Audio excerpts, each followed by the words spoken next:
ఎన్ని పథకాలు వచ్చాయి అక్క? నాకైతే ఇప్పటి వరకు ఏం రాలేదు. ఒక ఫ్రీ బస్ ఒకటి 2 టైమ్స్ అంతే. ఇక దానికి మించి ఎక్కలేదు నేను. ఇక ఎప్పుడైనా ఇక నైట్ టైంలో అయితే ఇవి ఉండవు. ఇక నార్మల్గా బస్సులో వెళ్ళడం రావడం డబ్బులు పెట్టుకొని టికెట్కి. అయితే మెయిన్గా ఆడపిల్లలందరికీ కూడా మహిళలందరికీ కూడా 2500 పథకం అని చెప్పేసి చెప్పారు అక్క.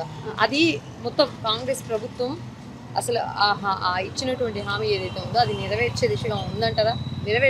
దాని గురించి అయితే ఏం తెలియదు నాకైతే. అది నాకు తెలిసినంత వరకు అయితే అది రావడం కొంచెం కష్టం అనిపిస్తుంది. తులం బంగారం పరిస్థితి ఏంటి? తులం బంగారం అసలు ఆ విషయం కూడా నాకు తెలియదు. తులం బంగారం ఇస్తా అన్నారా? ఏ పని అంటారా ఇస్తుందంటారా కాంగ్రెస్? ఫస్ట్ 2500 వచ్చింది అనుకో, దానికోసం ఆలోచించవచ్చు. ఇవే రాలేదు, ఇక అదేలా వస్తుంది? అసలే ఆకాశాన్ని అంటుంది బంగారం రేటు. ఇప్పుడు తులం కాదు కదా, 1 గ్రామ్ కూడా కొనే పరిస్థితి లేదు. అదంటే కష్టమే. నాకైతే అది కష్టమే. ఇక బంగారం విషయం అయితే అది కొంచెం కూడా ఒప్పుకోను నేను. అయితే ఇక్కడ మహిళల్ని ప్రత్యేకించి ఒక విషయం గురించి అడగాలి. మొత్తం ఇప్పుడున్నటువంటి పార్టీలే కాకుండా కొత్త పార్టీ టీఆర్ఎస్ అనే పేరుతో కవిత గారు కేసీఆర్ బిడ్డ పార్టీ పెట్టారక్క. రాజకీయాల్లోకి రావడం అనేది రావాలంటారా?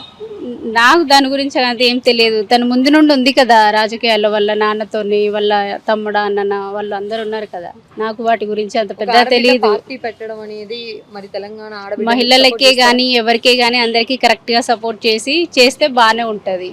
తను కూడా వీళ్ళ లెక్కనే చేసింది అనుకో, తను రావడం కూడా ఉపయోగం లేనట్టే కదా. తను అలా వచ్చి ఎవరికైనా సాయం చేయాలన్నా, అందరికి మంచి చేయాలంటే రావచ్చు.